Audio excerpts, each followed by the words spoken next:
back and thanks for staying tuned. In this week's episode, we talked to a local lawyer, Tim Moriarty, and we got some great insights. Let's get into it. Who am I here with today? My name is Tim Moriarty. And what do you do? I'm a lawyer. What motivated you to become a lawyer? Were there any outside factors to you becoming a lawyer? I've wanted to be a lawyer since I was maybe a kid. My father was a lawyer, later became a judge. His father was a judge, and so I have good childhood memories of them talking about law. It's something that I've always wanted to do. My field of law has evolved somewhat. Starting off, I knew I wanted to do trial work, so I started in Western Massachusetts, where I represented indigent defendants, and then I moved out here after about 4 or 5 years. Okay, and did you grow up here or did you grow up elsewhere? I grew up partly in Holyoke, Massachusetts, and then I moved out here for junior high and half of high school, and then went back to Holyoke. When did you decide you wanted to pursue law? I have a letter that I think I wrote, or a book report that I wrote. I was probably 10 years old, and I knew at that time that I wanted to live on Martha's Vineyard, wanted to become a lawyer, and wanted to fish and have a boat. And so I've accomplished all three.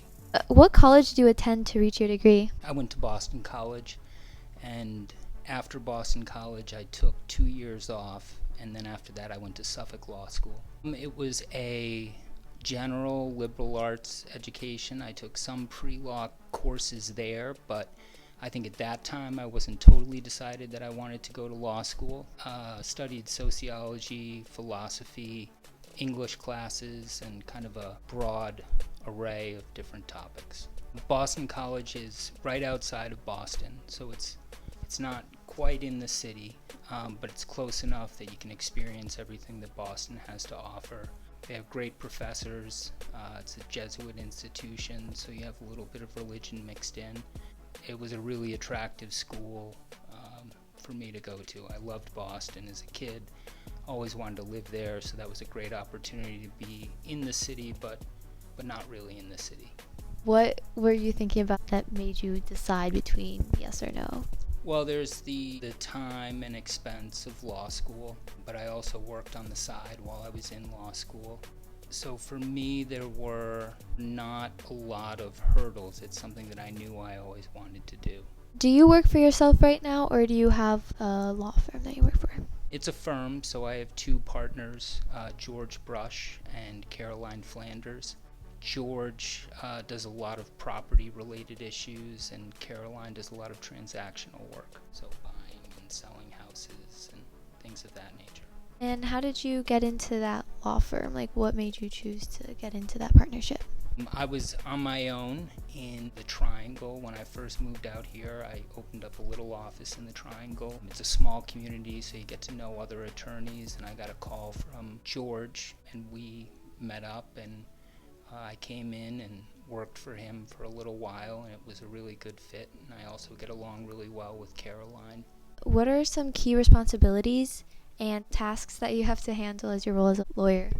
It can be everything from client interviews to going to court, to doing legal research, to doing genealogical research, property research, things along those lines.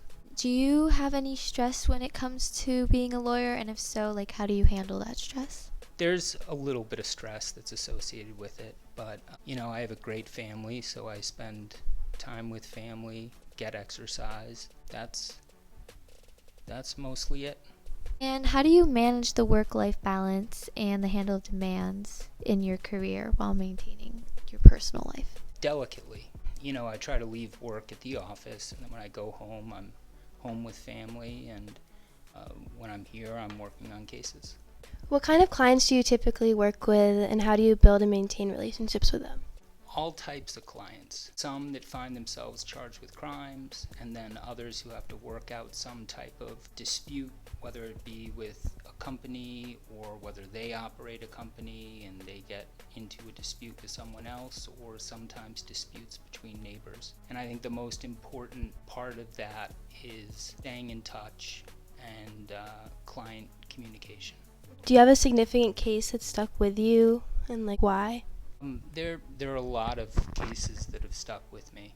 There was a case that I had recently that was a criminal case where we had gone to court to try to get a certain result and didn't get the result that we wanted in that court, and then had to appeal the case to the appeals court.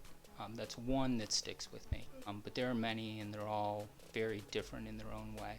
Is there a reason that they stick with you? Like, do they impact you? Sure. Sometimes there's really interesting legal issues, and sometimes the people are very interesting. What's the most difficult part of working as a lawyer?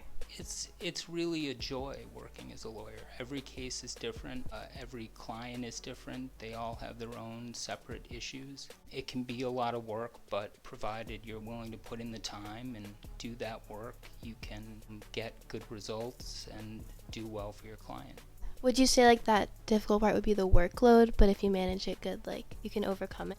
Yeah, a lot of it's time management, knowing what to spend time on and what not to spend time on. What has been your greatest success as a lawyer?